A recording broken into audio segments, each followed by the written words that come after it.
प्रधानमंत्री नरेंद्र मोदी विदेश में अपना जलवा दिखा रहे हैं। उन्होंने यहां पहुंचकर कई नामी चेहरों से मुलाकात की, जिसमें एलॉन मस्क भी शामिल हैं। एलॉन मस्क ने उनसे मुलाकात के बाद कहा कि मैं पीएम मोदी का फैन हूं। I am a fan of Modi, so. सिर्फ एलॉन मस्क ही नहीं, पूरे अमेरिका में प्रधानमंत्री नरेंद्र मोदी की जो लोकप्रियता है वो शायद ही किसी विदेशी नेता की हो। न्यूयॉर्क की सड़क पर जब मोदी निकले तो नजारा देखने लायक था। गर्मजोशी से स्वागत किया गया। पीएम मोदी ने इस मौके पर सभी का अभिवादन स्वीकार किया। उनके आसपास सुरक्षा का कड़ा पहरा था। होटल में वंदे मातरम और भारत माता की जय के नारे गूंज रहे थे। पीएम मोदी से मिलने का उत्साह यहाँ साफ देखा जा सकता है। कोई ऑटोग्राफ ले रहा है तो कोई बस उनकी एक झलक पाने को बेताब है। इस दौरान होटल में सभी समुदायों के लोग मौजूद थे। अमेरिका में पीएम मोदी की ये यात्रा काफी महत्वपूर्ण और ऐतिहासिक मानी जा रही है। दरअसल प्रधानमंत्री नरेंद्र मोदी अमेरिकी संसद के संयुक्त सत्र को संबोधित करने वाले हैं और ऐसा करने वाले वो भारत के पहले प्रधानमंत्री हैं।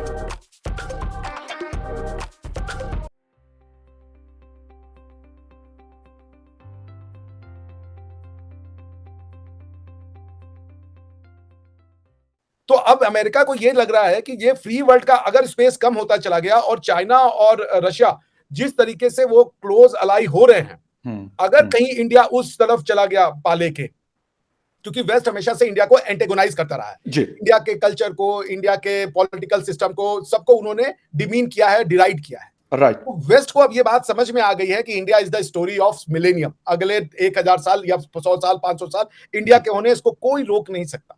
आज हम दुनिया की फिफ्थ लार्जेस्ट इकोनॉमी है। 2027 प्रोजेक्टेड है कि हम दुनिया की थर्ड लार्जेस्ट इकोनॉमी। बिल्कुल सही। फकर भाई, थर्ड वर्ल्ड से थर्ड लार्जेस्ट इकोनॉमी। बिल्कुल big achievement sir, very big achievement.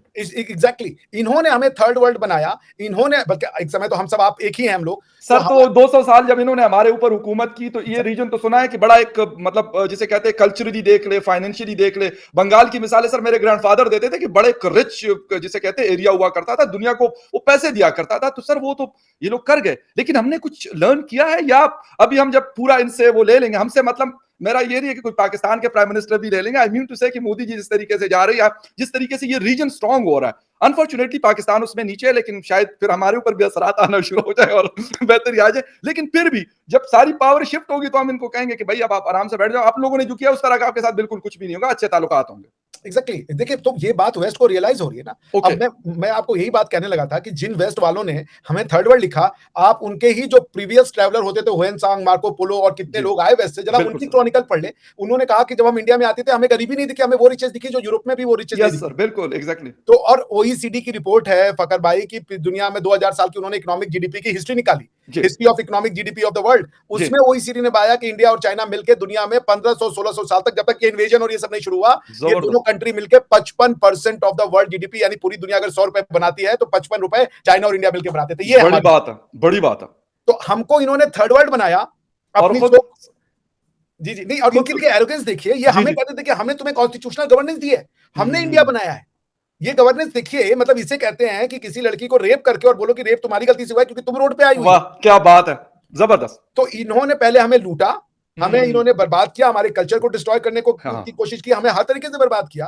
Karl Marx की मैं एक उदाहरण देके आपको बताऊं। कार्ल मार्क्स साहब सारी दुनिया सारी जिंदगी एंटी इंपीरियलिस्ट रहे, लेकिन कार्ल मार्क्स साहब ने इंडिया के लिए लिखा था और ब्रिटिश रूल ऑफ इंडिया के लिए लिखा था कि मैं वैसे तो एंटी इंपीरियलिस्ट हूं, लेकिन इंडियंस जो हैं वो इतनी प्रिमिटिव लाइफस्टाइल जीते हैं कि ये इकोनॉमिक डेवलपमेंट के लायक नहीं है ये लोग, इसलिए ब्रिटेन का इंडिया में कॉलोनियलिज्म जो है वो जस्टिफाइड है और ब्रिटेन को दो चीजें करनी चाहिए। पहला कि इंडियन कल्चर को डिस्ट्रॉय कीजिए और यूरोपियन वैल्यूज को रखिए। इसलिए आज भी देखे जो कार्ल मार्क्स के फॉलोअर है वो सीधा अटैक करते हैं इंडियन कल्चर के ऊपर, नॉन स्टॉप इंडियन अटैक के ऊपर वो कल्चर करते हैं। क्यों? क्योंकि वो कन्विंस्ड है कार्ल मार्क्स की इस बात से कि इंडियन कल्चर इकोनॉमिक डेवलपमेंट को नहीं अचीव कर सकता है। लेकिन अगर कार्ल मार्क्स ने ये ओईसीडी की स्टडी पढ़ी होती और ये पता लगाया होता कि इंडिया और चाइना जो है मतलब majority of the time in the world 55% of the world GDP थे, हमें सोने की चिड़िया कहा गया। आप क्रॉनिकलर आते थे और लिखते थे कि इंडिया में गरीबी नहीं दिखती और इंडिया में मैं कह रहा हूं आपका हिस्सा मेरा हिस्सा सेम था। सर ये पूरा था ना, बांग्लादेश, पाकिस्तान पाकिस्तान मुत्तहिदा हिंदुस्तान ही कहा करते थे। इसको कोई ऐसा तो नहीं है कि कोई झूठी बात तो है नहीं, हिस्टोरिकल है। हम बेशक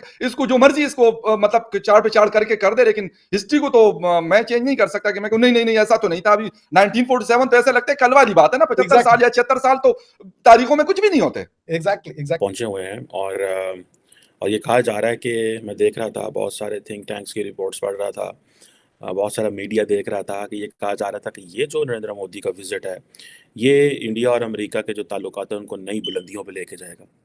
और ये भी लफ्ज़ बोला जा रहा है कि ये इतनी ड्रामेटिक जो स्ट्रेटेजिक कोऑपरेशन में जो इंक्रीज है उसके लिए one word and that is China.